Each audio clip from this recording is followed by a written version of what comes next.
Sir 2003 నుంచి diploma college అనేది 2001 నుంచి డిప్లొమా కాలేజ్ స్టార్ట్ అయిన జరిగింది సార్. ఈ డిప్లొమాలో స్టూడెంట్స్కి మంచి క్వాలిఫికేషన్ అంటే 9 పైన జీపీలు ఉండి అంటే బాగా చదువుకునే స్టూడెంట్లకు మాత్రమే డిప్లొమా సీట్లు ఇవ్వడం జరుగుతున్నాయి సార్. ఆ డిప్లొమా 2002 నుంచి 2017 వరకు కనీసం దగ్గర 500 మంది 600 మంది ఈ డిప్లొమా పూర్తి చేశారు సార్. 600 మందిలో ఒక సంవత్సరానికి 50 మంది మాత్రమే డిప్లొమా నుంచి బయటకు వెళ్తారు. 50 మందిలో కనీసం ఒక 4కి 5కి మాత్రమే 2014 వరకు 4కి 5కి మాత్రమే బీఎస్సీలో సీట్ వచ్చేది. మిగతా 46 మంది 45 మంది బయటనే ఉండేది.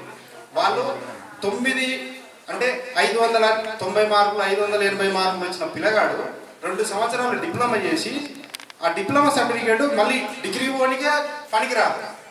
దాని తర్వాత ఉపాధి లేదు.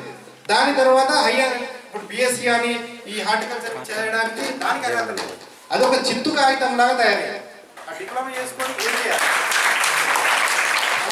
డిప్లొమా ఇప్పుడు ఎక్కడో నల్గొండలో ఉండే అబ్బాయి ఆదిలాబాద్ కరీంనగర్ ఇప్పుడు మా తల్లిదండ్రులు ఏమనుకుంటారు, నా కొడుకు నల్గొండకు కరీంనగర్లో పెద్ద చదువు చదువుతున్నాడు, డిప్లొమా అయిపోయిన తర్వాత ఏమైనా ఉపాధి వస్తుందేమో ఏమైనా ఉద్యోగం వస్తుందేమో అని చెప్పేసి రైతులు మీ అందరం. ఇంకోటి ఏంటంటే ఇక్కడ బాధాకరమైన విషయం ఏంటంటే ఈ హార్టికల్చర్లో వాళ్ళ రైతు యొక్క కుమారుడు అయితేనే సీట్ వస్తుంది సార్. అంటే అందరు రైతుల పిల్లలే. వాళ్ళు కష్టపడి ఏదో బీఎస్సీ హార్టికల్చర్ చేస్తున్నాం డిప్లొమా హార్టికల్చర్ చేస్తున్నాం ఇంత ఉపాధి దొరుకుతుంది ఏమన్నా ఉద్యోగం వస్తుంది అని చెప్పేసి చదివిపిస్తే వాళ్ళు బయటకు వచ్చి ఏ ఉపాధి దొరకక వాళ్ళు ఉపాధి కష్టపడి సంపాదించి చదివించిన తండ్రులకి ఎలాంటి ఉపయోగం లేకుండా బయటకు వచ్చి 2 డిప్లొమా పోరగాళ్ళు ఆత్మహత్య చేసుకున్నారు సార్.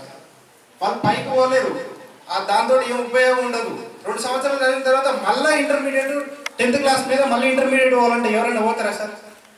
2000 మన కొత్త గవర్నమెంట్ తెలంగాణ గవర్నమెంట్ వచ్చిన కాడ నుంచి నేను మినిస్టర్ను మేమైతే ఒక సర్పంచ్ మా ఊర్లో సర్పంచ్ని కలిసినట్టు 100 సార్లు కలిసాం సార్. లెక్క లేదు. 4 గంటలకు సార్ మా నల్గొండ రంగారెడ్డి మహబూబ్ నగర్ ఆదిలాబాద్ నుంచి కూడా మా డిప్లొమా స్టూడెంట్స్ 4 గంటలకు పొద్దుగాల 4 గంటలకు ఏది మినిస్టర్ క్వార్టర్స్ ముందర ఉంటాయి సార్. కొన్ని 100 సార్లు చేస్తాం చూస్తాం.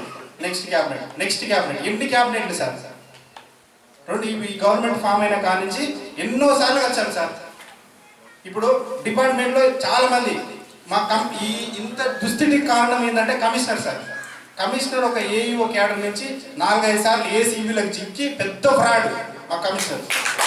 4-5 సార్లు ఏసీబీలకు చిక్కి ఉన్నతాధికారులకు లంచాలు ఇచ్చి వాళ్ళకు తొత్తులుగా వ్యవహరించి ఆ డిపార్ట్మెంట్ను మొత్తం భ్రష్టు పట్టించేదే కమిషనర్ సార్. దారుణమైన పరిస్థితి ఏంటంటే సార్ ఇప్పుడు సార్ 2003 నుంచి సార్ 2003 నుంచి డిప్లొమా చదివిన పిల్లలు బయటకు వస్తున్నారు సార్. 2000 సంవత్సరం 5 నుంచి 6 నుంచి హార్టికల్చర్ డిప్లొమా స్టార్ట్ అయింది. హార్టికల్చర్ డిపార్ట్మెంట్ స్టార్ట్ అయింది.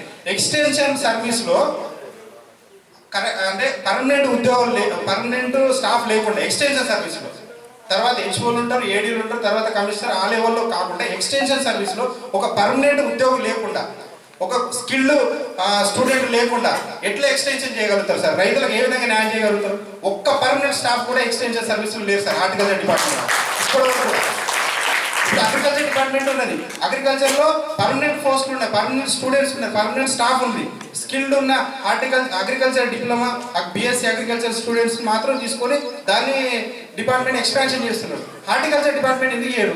ఎక్కువ స్కోప్ ఉన్న క్రాప్స్ కానీ రైతుకి ఎక్కువ ఆదాయం వచ్చే క్రాప్స్ మొత్తం హార్టికల్చర్ క్రాప్సే. కానీ ఆ ఎక్స్టెన్షన్ సర్వీస్లో ఎవరు లేరు. స్కిల్డ్ ఉన్నవాడు ఎవరు లేడు, ఉన్నవాడిని భర్తీ చేయరు. ఒక్క పోస్ట్ కూడా లేదు పర్మనెంట్ పోస్ట్ ఎక్స్టెన్షన్ సర్వీస్లో. హార్టికల్చర్ ఎక్స్టెన్షన్ ఆఫీసర్ ఒక పోస్ట్ ఉంది. అయినా కానీ వాళ్ళ హార్టికల్చర్ ఎక్స్టెన్షన్ సర్వీస్ పోస్ట్లో ఎవరున్నారు? ఎవడో minister recommendation, MLA recommendation, degree fail అయినోడు, ఇంటర్ ఫెయిల్ అయినోడు. ఇప్పుడు